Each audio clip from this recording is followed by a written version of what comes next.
This is a B2 story and it's called The Lovely Lakes. Every county in England has something different to offer. Some have coastlines, others have historical landmarks and national parks. Each country of the United Kingdom, England, Scotland, Wales and Northern Ireland, all have their own counties. One of the reasons England was split into counties was to make it easier for the government to rule. Another important reason was to retain political borders. Most counties in England still have the same name as they did many hundreds of years ago. The current counties have been in place since 1972. Today, we'll focus on the county of Cumbria. When most people think of England, they think of London, Oxford, Cambridge, and maybe Manchester, but there are many diverse and wonderful parts of the country. Cumbria is most well known for the Lake District. The capital of Cumbria is Carlisle. Carlisle is relatively small and has around 70,000 residents. Around 500,000 people live in Cumbria, in the northwest of England.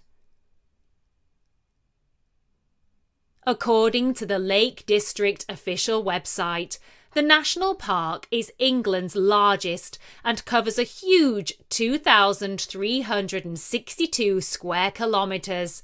That's 912 square miles. It is 58 kilometres or 36 miles wide from west to east and is 64 kilometres or 40 miles from north to south.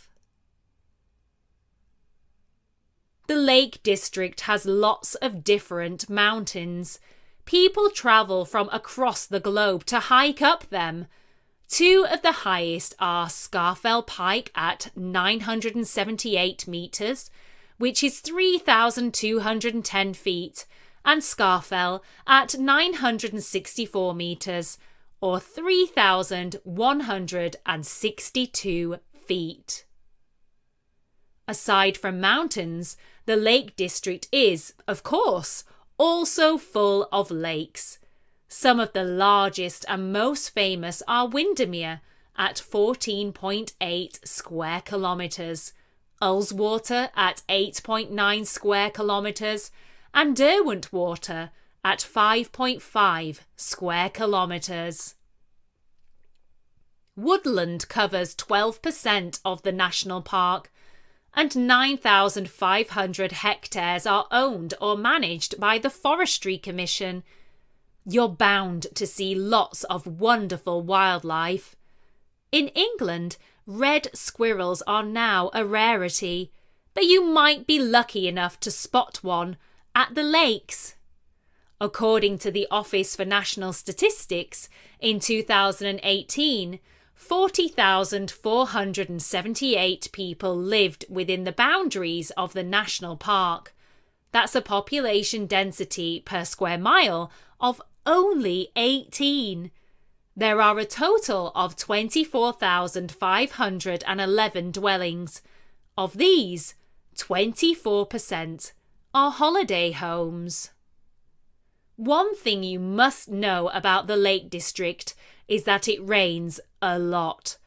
According to the Met Office, the average annual rainfall is reported to be in excess of 2,000 millimetres. However, this does vary by location. It's important if you visit the Lake District that you plan ahead and pack the right things. The weather can change quickly, so always make sure you have waterproof clothes, water, and some snacks. Additionally, you'll need a map and chargers for your devices. If you have a dog, It must always be kept on its lead. And if you want to have a picnic, that's fine, as long as you take away all your rubbish with you. Barbecues are strictly forbidden. Many famous writers have drawn inspiration from the lakes. One of the world's most famous poems was inspired by this very region. You may recognize it. It starts with, I wandered lonely as a cloud that floats on high o'er vales and hills, when all at once I saw a crowd, a host of golden daffodils. The poem is much longer and was written by Wordsworth in the 18th century. Beatrix Potter, who wrote the famous Peter Rabbit series, also drew inspiration from the Lake District. If you ever visit the Lake District, here are some things we suggest you try. Take a cruise on Lake Windermere. It's the most well-known and popular lake, but it's well worth a trip.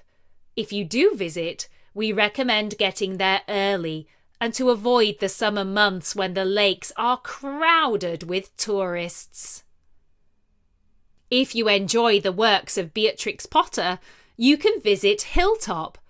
After she passed away, she left the house and gardens to the National Trust, and now it is open to visit. Like with Lake Windermere, try and get there early. Finally, we recommend a trip to Keswick. This small town has a host of attractions, including the wonderful theatre by the lake, as well as shops, cafes, and a host of other attractions. We hope you enjoyed this whistle-stop tour around the lakes.